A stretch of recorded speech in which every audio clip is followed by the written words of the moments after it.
I'm doing The Nightmare Before Christmas. It was late one fall in Halloween land, and the air had quite a chill.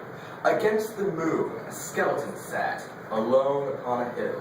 He was tall and thin with a bat bow tie. Jack Skellington was his name. He was tired and bored in Halloween land.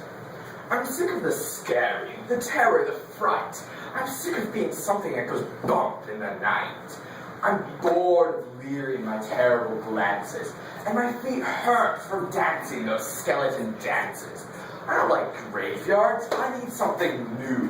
There must be more to life than just yelling boo. Then out from a grave with a curl and a twist came a whimpering, whined, spectral mist. There was a little ghost dog with a faint little bark, and a jack-o'-lantern nose that glowed in the dark. It was Jack's dog, Zero, the best friend he had, but Jack hardly noticed, which made so sad. All that night and through the next day, Jack wandered and walked. He was quite filled with dismay. Then deep in the forest, just before night, Jack came upon an amazing sight. Not 20 feet from the spot where he stood were 3 massive doorways, all carved in wood. He stood before them, completely in awe.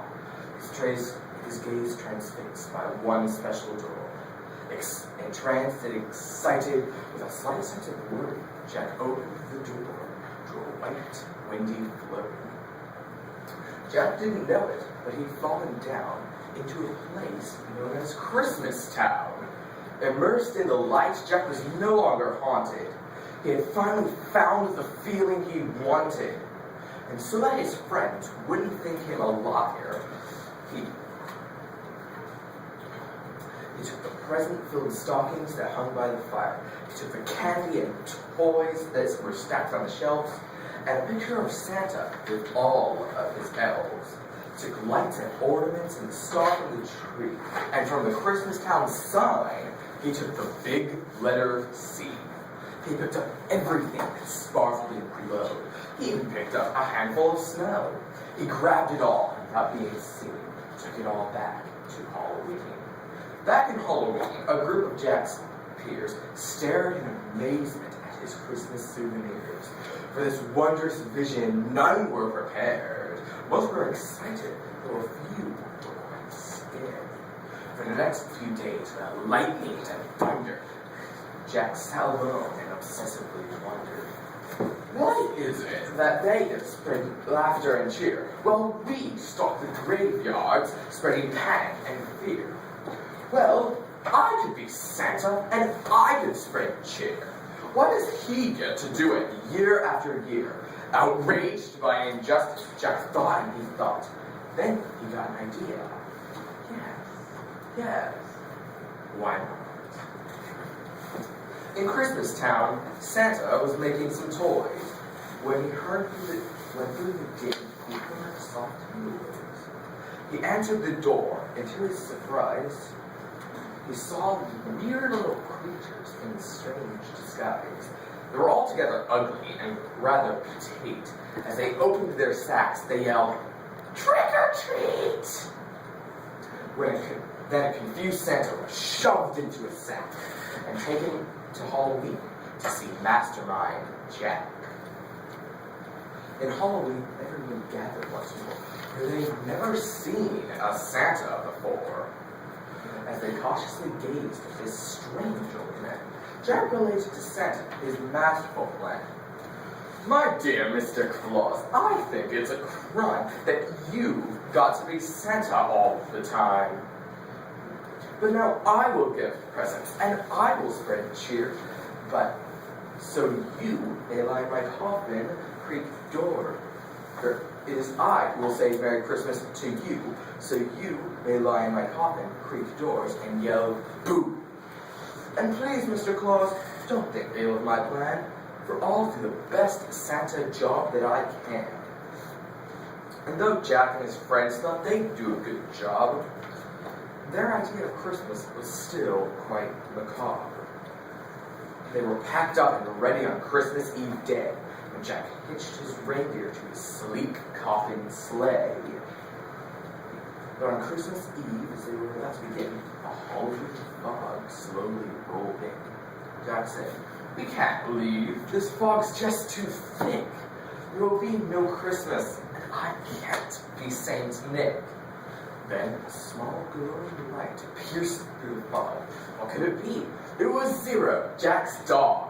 Jack said, "Zero, with your nose so bright, won't you guide my sleigh tonight?" And to be so needed was Zero's great dream. So he joyously flew to the head of the team.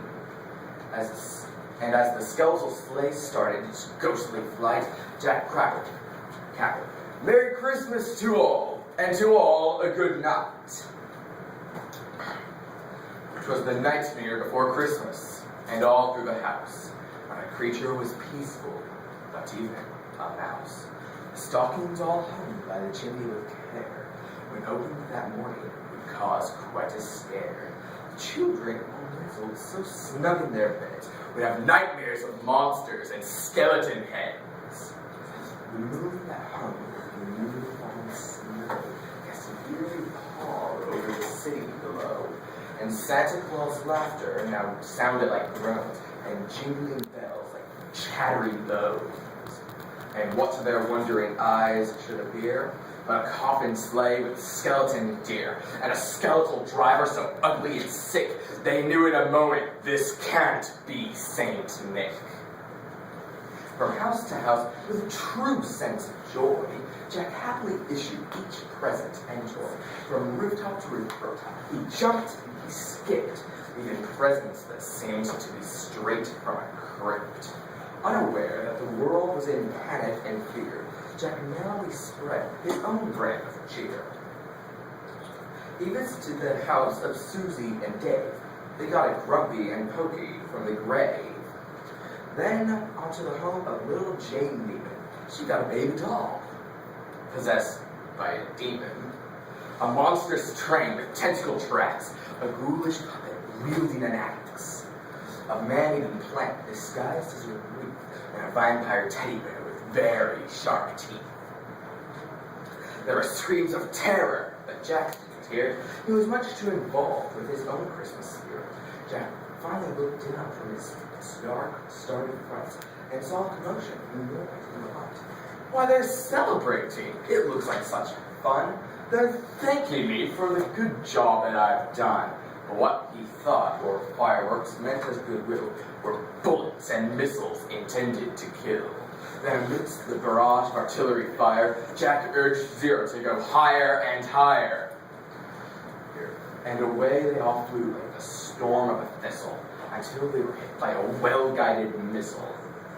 And as they fell on the cemetery, way out of sight, was heard, "Merry Christmas to all, and to all a good night." Jack pulled himself up on a large stone cross, and from there he reviewed his incredible loss. "I thought I could be Santa. I had such belief." Jack was confused and filled with great grief. Not knowing where to turn, he looked towards the sky. Then he slumped on the grave and started to cry. And as Zero and Jack lay crumbled on the ground, they suddenly heard a familiar sound. "My dear Jack," said Santa, "I applaud your intent. I know wreaking such havoc was not what you meant, and you are sad and feeling quite blue, but taking over Christmas was the wrong thing to do. I hope you realize Halloween's the right place for you. There's a lot more, Jack, that I'd like to say, but now I must hurry, for it's almost Christmas Day." He said, "Merry Christmas," and jumped in his sleigh, and with a wink of an eye, he bid them all goodbye. Back home, Jack was sad, but then, like a dream, Santa brought Christmas to the land of Halloween.